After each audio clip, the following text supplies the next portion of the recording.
Hola, ¿qué tal? Muy buenas tardes y bienvenido a este masterclass sobre herramientas para una inclusión exitosa. Me da muchísimo gusto que te hayas inscrito y que hayas aceptado esta invitación para saber un poco más sobre el cómo podemos hacer y cómo podemos hacer la inclusión en el sistema educativo para nuestros niños con TEA o con algún otro trastorno del neurodesarrollo mucho más fácil y que tú como maestro comiences a obtener las herramientas necesarias e indispensables en el proceso de inclusión educativa. Mi nombre es José Espeso, soy psicoterapeuta y consultor de inclusión educativa en la ciudad de Guadalajara, Jalisco. Actualmente me dedico al proceso de capacitación, asesoría y acompañamiento a muchas escuelas de educación regular para facilitar la inclusión de niños con autismo, con síndrome de Down o con alguna otra condición del aprendizaje para el proceso de inclusión educativa. Nuevamente, te felicito y muchísimas gracias por inscribirte a este masterclass. ¿Y qué te parece si comenzamos a revisar algunos términos o algunas características específicas que actualmente podríamos tener duda en el proceso de inclusión educativa? Creo que lo que primero deberíamos de revisar, y te invito como maestro de grupo o maestro que está trabajando en una escuela, es si el paradigma o la visión que tenemos o que se tiene en tu escuela es una escuela que está integrando o que está incluyendo. Que muy probablemente y en muchas ocasiones confundimos un poquito la diferencia entre integración e inclusión. Primero me gustaría que entendiéramos que integración es el momento o la forma de ver del sistema educativo donde el alumno es el quien debe de alcanzar los objetivos académicos y los objetivos de aprendizaje esperados para el grado escolar en el que le corresponde. Una escuela que está integrando es la que nada más nos está permitiendo que el alumno esté dentro del salón de clase, pero no realiza los suficientes ajustes razonables o adecuaciones indispensables para facilitar el proceso de inclusión. Y de alguna manera, la escuela integradora está considerando que es el alumno quien debe de subir y de alcanzar los objetivos de aprendizaje y los niveles y exigencias del sistema educativo. Entonces, desde esta visión, podríamos entender que el alumno es quien tiene la dificultad, quien tiene esas barreras que no le permiten alcanzar los objetivos y procesos de aprendizaje esperados o específicos de acuerdo al grado escolar en el que se encuentra. Una escuela incluyente es la escuela que comprende, y el maestro incluyente es el que comprende que tiene que adaptarse y tiene que hacer adaptaciones y adecuaciones para facilitar la adquisición de habilidades. Entonces, de alguna manera es más bien el sistema educativo el que se tiene que poner al nivel del estilo de aprendizaje y características o necesidades del alumno y no el alumno quien tiene que alcanzar las demandas y expectativas de aprendizaje de la escuela.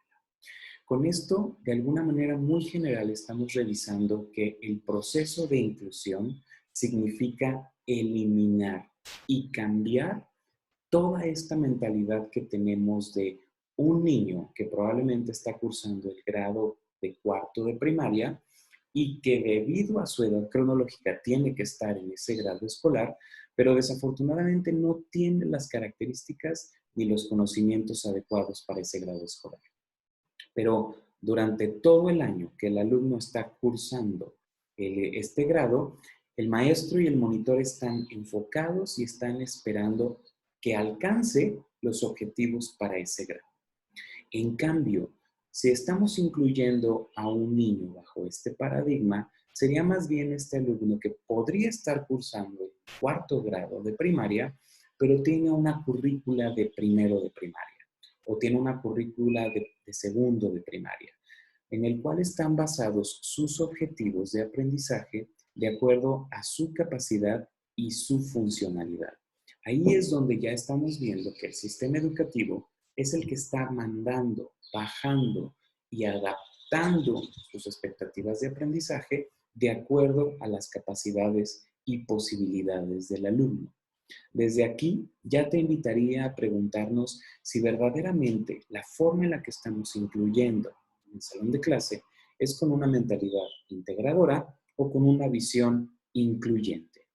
Una característica muy importante en el proceso de inclusión es que debemos dejar de considerar que el alumno es el que tiene las necesidades educativas especiales. Porque de alguna manera también ahí ya estamos poniendo la etiqueta o ya estamos poniendo el nombre de que es el alumno el que debe de avanzar, de que es el alumno quien tiene que cambiar y no verdaderamente el sistema educativo.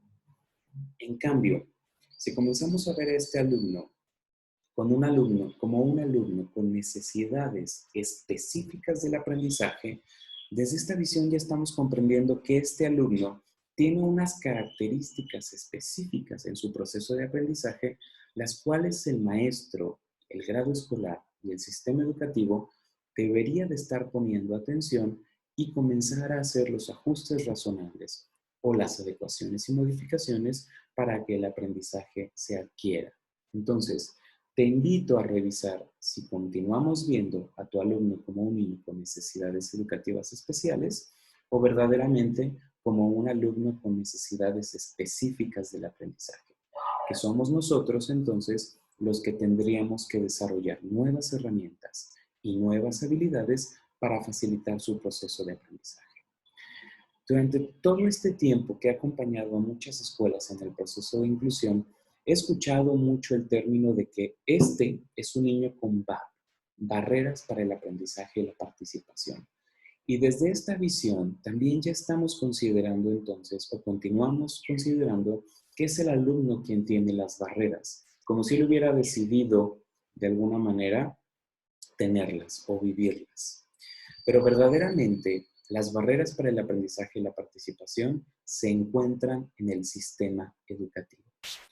Algunas barreras podrían ser la inflexibilidad para modificar algunos horarios, la poca disposición para adaptar la currícula, la poca disposición para modificar, para hacer movimientos dentro del salón de clase, de mobiliario, de escritorios, el que se permita tener un material especial para que el alumno pueda mejorar su proceso de aprendizaje y sus habilidades de comunicación.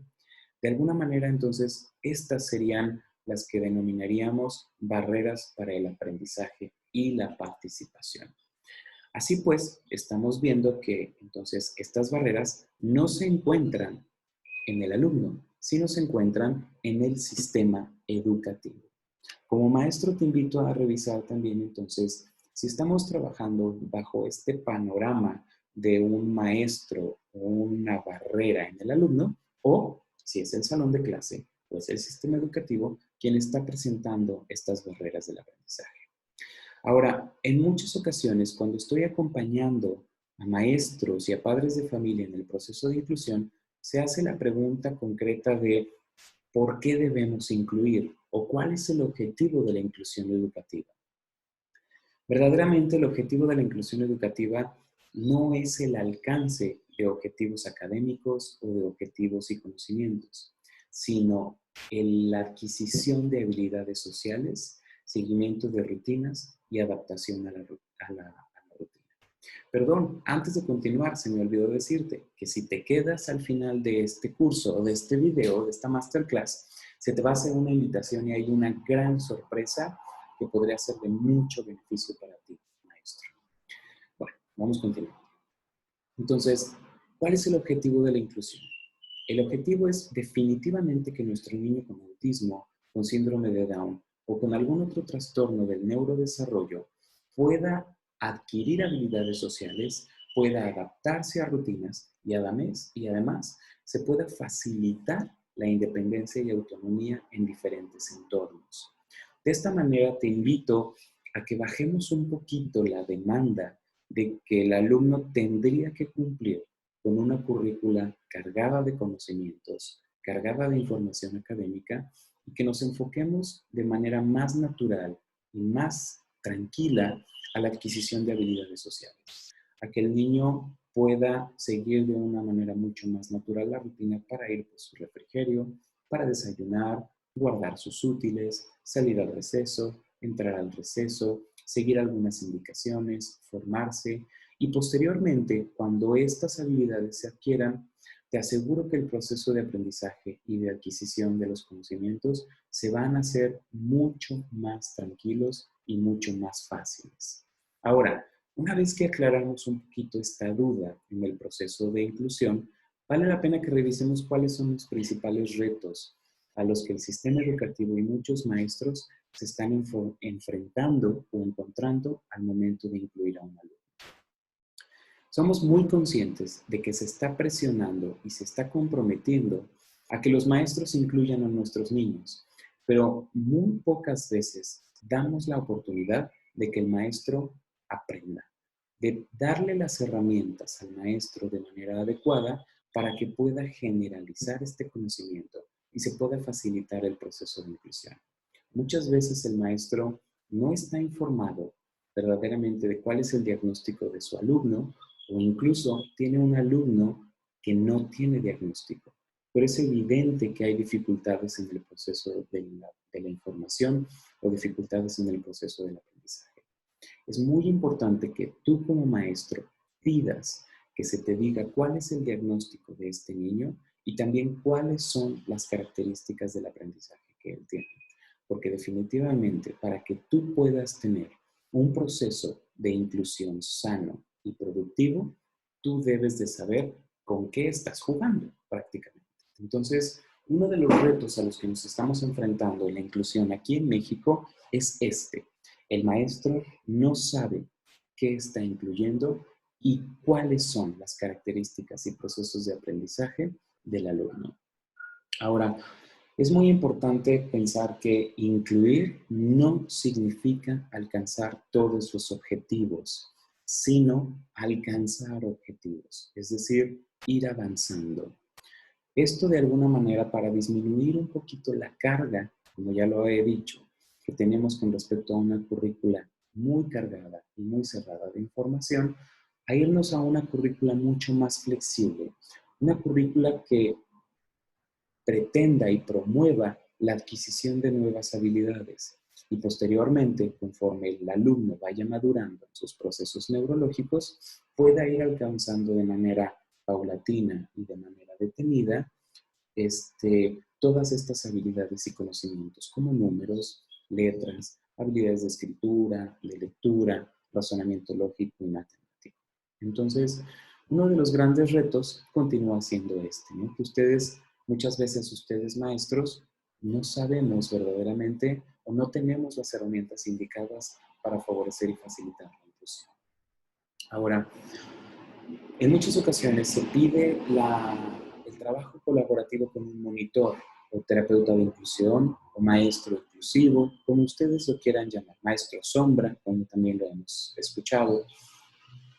Y creemos que al solicitar a un terapeuta de inclusión, esto facilitaría mucho la inclusión, pero desafortunadamente se toma como una manera en la que el maestro se desentienda o el maestro deje de participar en los procesos de aprendizaje del alumno.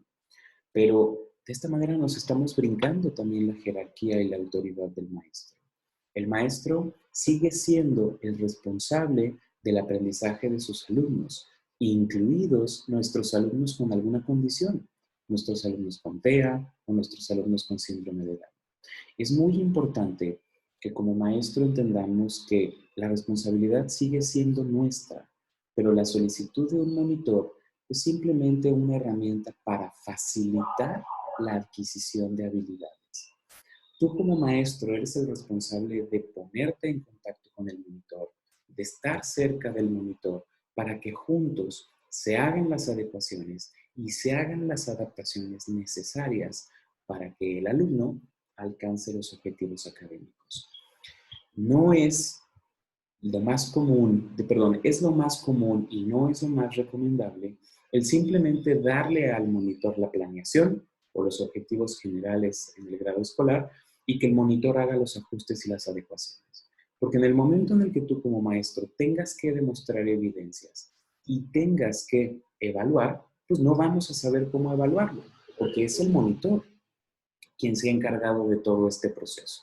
Entonces te invito de alguna manera a trabajar de una manera mucho más colaborativa, mucho más clara y participativa con el monitor que está apoyando en el proceso de aprendizaje. Porque definitivamente la inclusión también inicia desde un trabajo en equipo. Bien.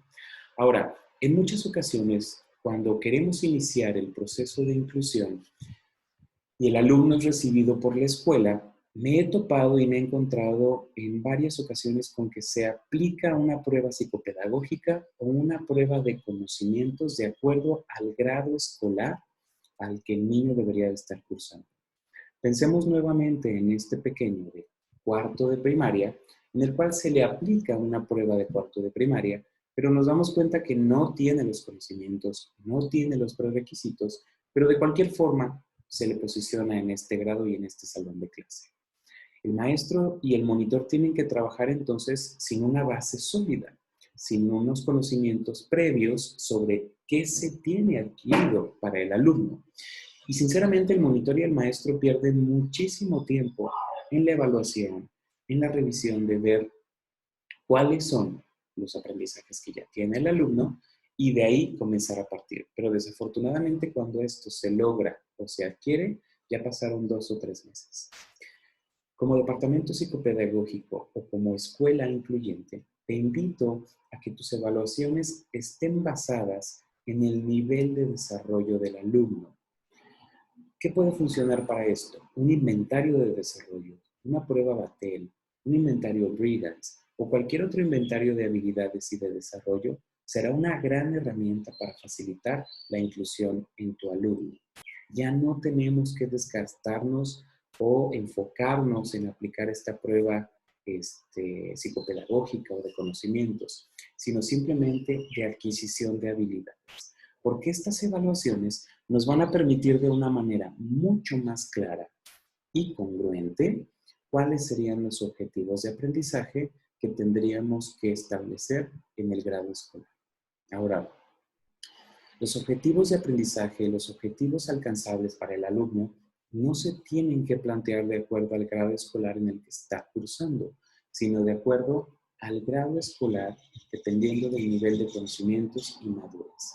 Esto quiere decir que podríamos tener a este alumno en cuarto de primaria, pero con una currícula de primero de primaria, o incluso con algunas adaptaciones de tercero de preescolar y otras de segundo de primaria.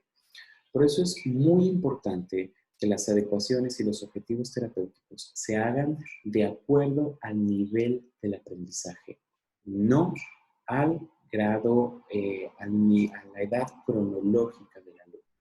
Y te aseguro que desde aquí se facilitaría muchísimo el proceso de inclusión. Otras herramientas que podríamos utilizar serían las evaluaciones o inventarios de habilidades sociales, evaluaciones de habilidades de comunicación y de habilidades de independencia. Pero si continúas con nosotros, al final de esta charla y este masterclass, obtendrás la información indicada para obtener todas estas herramientas. Entonces, de alguna manera ya nos damos cuenta que la inclusión debería de iniciar desde el punto de vista más colaborativo, desde un punto de vista en el que el maestro, el monitor y los padres de familia se encuentren trabajando en equipo y que los objetivos de aprendizaje se marquen de acuerdo a las necesidades y capacidades del alumno. Esto nos va a comprometer y obligar, maestro, a revisar nuevamente los estilos de aprendizaje que existen, porque te vas a sorprender, ya que nuestro alumno con TEA o con algún trastorno del neurodesarrollo tiene procesos y estilos de aprendizaje completamente diferentes a los niños neurotípicos que podríamos tener en el salón de clase. Pero al conocer estos estilos y procesos de aprendizaje, vamos a entender que las adecuaciones y las adaptaciones van a ser mucho más sencillas. Ahora, algo que muy común nos enfrentamos en el proceso de inclusión es qué le toca hacer a quién. Definitivamente, el maestro sigue siendo el eje de la inclusión educativa. El maestro sigue siendo el responsable de la adquisición de nuevos conocimientos y de nuevas habilidades, porque él es quien está frente al grupo y es el responsable de la adquisición de conocimientos. Pero entendemos que pues, tenemos que trabajar con muchos otros alumnos. Aquí es cuando solicitamos el apoyo de un monitor, el cual va a convertirse en un traductor cultural, que de alguna manera nos va a facilitar el puente para el alcance de los objetivos entre las demandas del grado escolar y las capacidades del alumno.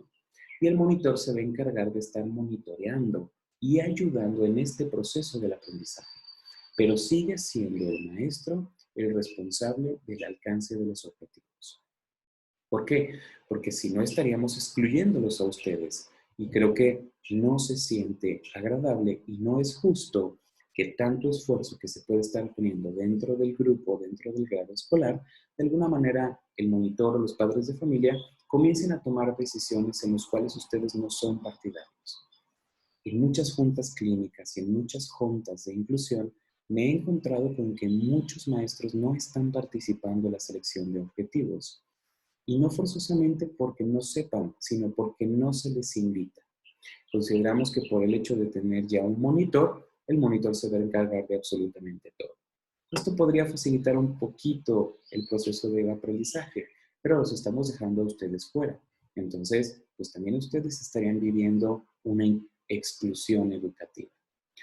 Por tal, les invito a comenzar a trabajar de una manera colaborativa, trabajar de una forma interdisciplinaria, en la que incluso el contacto directo sea del maestro hacia los padres de familia, pero sea el monitor quien proporciona la información con la que debemos trabajar en los dos ambientes, tanto en el ambiente de la casa como en el ambiente de la escuela. Ahora, el rol del monitor. Bueno, pues el rol del monitor ya lo revisamos de una manera mucho más concreta. Es un facilitador en la adquisición de habilidades. Pero el monitor también va a permitir y facilitar que las rutinas se adquieran, que el alumno pueda llegar a ser mucho más independiente dentro del salón de clase, proporcionando algunas pequeñas ayudas, algunas pequeñas pistas o utilizando un sistema de motivación que va a mantener a nuestro alumno enfocado y concentrado, pero que de alguna manera facilitará de una manera significativa el proceso de inclusión y poder trabajar en equipo y dar resultados al maestro del grado escolar. Desafortunadamente, en muchas ocasiones, cuando invitamos a un monitor, pues ellos son los que toman la batuta completa del proceso de inclusión y pueden llegar a saber incluso muchas más herramientas que nosotros. Pero es importante y es indispensable que tanto el maestro como el monitor sepan y conozcan las siguientes herramientas.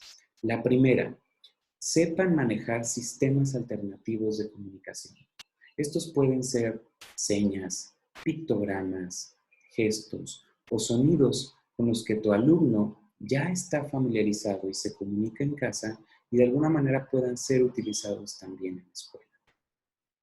Otra herramienta que el maestro y el monitor necesitan es el uso apropiado de agendas visuales o agendas Teach, como también se les conoce. Permítanme, voy a tomar un poco de...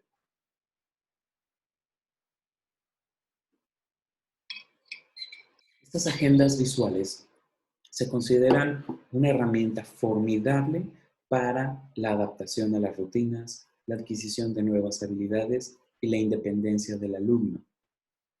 Más adelante, en los siguientes temas, vamos a revisar cómo diseñar y cómo crear una agenda visual apropiada. Otra herramienta que el maestro y el monitor necesitan es conocer el estilo de enseñanza y aprendizaje de tu alumno. Existen muchas metodologías y muchos modelos que facilitan esta adquisición de habilidades. Te invito a que más adelante las revisemos. Es muy común definitivamente que nuestro alumno tenga problemas de conducta. Y estos problemas de conducta sabemos que dificultan e interfieren significativamente en el proceso de inclusión. Por tanto, es muy importante que tanto maestro como monitor sepan estrategias adecuadas de modificación de conducta, obviamente utilizando estrategias de refuerzo y motivación, no castigo, porque aunque no lo crean, he encontrado en muchos sistemas educativos herramientas o una estrategia basada en el castigo, en el quitar o el perder, cuando verdaderamente podríamos estar trabajando en el ganar y el obtener. Que eso va a incrementar la motivación, no nada más en tu alumno con alguna condición, sino en todos tus alumnos dentro del salón de clase. Con esto me refiero entonces a poder trabajar y aprender a trabajar con un uso apropiado de refuerzos y motivadores. Pero esto también lo vamos a ver conforme el tema se vaya presentando. Recuerda que al final de esta masterclass vamos a dar una sorpresa que espero que sea del agrado de todos ustedes maestros de preescolar, de primaria o incluso de secundaria que puedan estar incluyendo a algún alumno con estas condiciones. Cuando hablamos de inclusión educativa y cuando hablamos de el considerar el trabajo colaborativo de un monitor, muchos padres de familia se preocupan por el que el alumno o el niño se pueda hacer dependiente a la ayuda. Definitivamente esto puede pasar, pero no por las características del niño, sino por las características del adulto. Es muy importante cuando entrenamos un monitor o cuando incluimos un monitor en el salón de clase, que el alumno sepa, que el monitor sepa cuáles son sus funciones. Porque verdaderamente la función del monitor es quedarse sin trabajo. Sinceramente, un buen monitor es el que ya no se necesita. Pero esto quiere decir que en el momento en el que comenzó a proporcionar ayudas y en el momento en el que comenzó a ayudar al alumno a alcanzar habilidades, también él ya fue desvaneciéndose, ya fue eliminando la ayuda y esto permitió que la habilidad se presentara de una manera independiente. Supongamos que estamos iniciando el proceso de inclusión y adaptación de algunas habilidades. Entonces, vamos a considerar que en una proporción va a ser 60% monitor y 40% maestro. Pero cuando las habilidades se vayan adquiriendo, estos conocimientos y habilidades ya se van a pasar a que el maestro las generalice o las continúe. Entonces la distribución va a cambiar 50 monitor, 50% maestro. Y así gradualmente, 60-40, 70-30, 80-20, hasta que muy probablemente el monitor sea únicamente necesario para la enseñanza de nuevos conocimientos en algún momento del ciclo escolar y nuevamente se desvanezca y se retire. Este sería el panorama formidable o el panorama ideal para favorecer el proceso de inclusión. Bueno, pues de alguna manera en esta pequeñita masterclass ya vimos que el proceso de inclusión inicia desde el sistema educativo, que verdaderamente una escuela incluyente es la que hace las modificaciones y las adecuaciones para bajar su demanda y bajar sus herramientas y poder adaptarlas a las características y necesidades del alumno. Consideramos también que entonces las barreras para el aprendizaje y la participación no se encuentran en el alumno, sino se encuentran en el sistema educativo. Y con esta nueva visión, dejamos de ver al alumno como un niño con necesidades educativas especiales y lo comenzamos a ver como un alumno con necesidades específicas del aprendizaje. Te aseguro que desde esta visión y este panorama quedarán mucho más claros y más fáciles los procesos y herramientas que necesitas para facilitar la inclusión en el salón de clase. Pues bueno, muchísimas gracias por quedarte hasta el final y ahora viene la sorpresa. Muy pronto, estamos hablando de unos días, estará un taller 100% en línea para facilitar todo el proceso de inclusión educativa. Este taller titulado Herramientas para una inclusión exitosa, que ya se ha dado y ya lo hemos estado dando desde hace varios meses en varios estados de la República y de los cuales muchos maestros han adquirido grandes herramientas y grandes capacidades. ¿Qué aprenderás en este taller? Primero, a revisar apropiadamente el nuevo paradigma de inclusión y a cómo realizar los ajustes razonables y necesarios en el nuevo paradigma de escuelas incluyentes para una currícula flexible. 2. Podrás identificar cuáles son los déficits del aprendizaje en tu alumno para a partir de ahí plantear objetivos específicos y objetivos claros y alcanzables de acuerdo al grado escolar que le corresponde a tu alumno. 3. Conocerás el estilo de aprendizaje y procesos de aprendizaje de tu alumno para plantear objetivos mucho más específicos y alcanzables. 4. Tomarás decisiones importantes respecto a la currícula y las necesidades específicas de tu alumno en el proceso de inclusión. Y además obtendrás formatos de documentación, inventarios de habilidades y formatos basados o formatos estandarizados para que puedas diseñar tus planeaciones de una manera mucho más concreta y fácil durante todo el ciclo escolar. Este taller estará en línea próximamente. Te invito a visitar la página de Hotmart que te estamos presentando a continuación o la liga de YouTube que también será mostrada para que puedas inscribirte y descargar todo este entrenamiento. Y la sorpresa es que las primeras 20 personas que se inscriban y descarguen el curso podrán tener una sesión personalizada con un servidor para poder aclarar todas las dudas que surjan en el proceso de inclusión o al terminar el taller pueda yo acompañarte en el diseño de un plan de inclusión adecuado. Recuerda, esta oferta está limitada a las primeras 20 personas que se inscriban y descarguen el taller. Pues nuevamente, muchísimas gracias por haberte inscrito a esta masterclass. Mi nombre es José Espeso, desde la ciudad de Guadalajara, Jalisco, y actualmente soy consultor y capacitador de inclusión educativa aquí en Guadalajara. Muchísimas gracias por tu atención y estoy a tus órdenes. Estamos en contacto. Mucha suerte.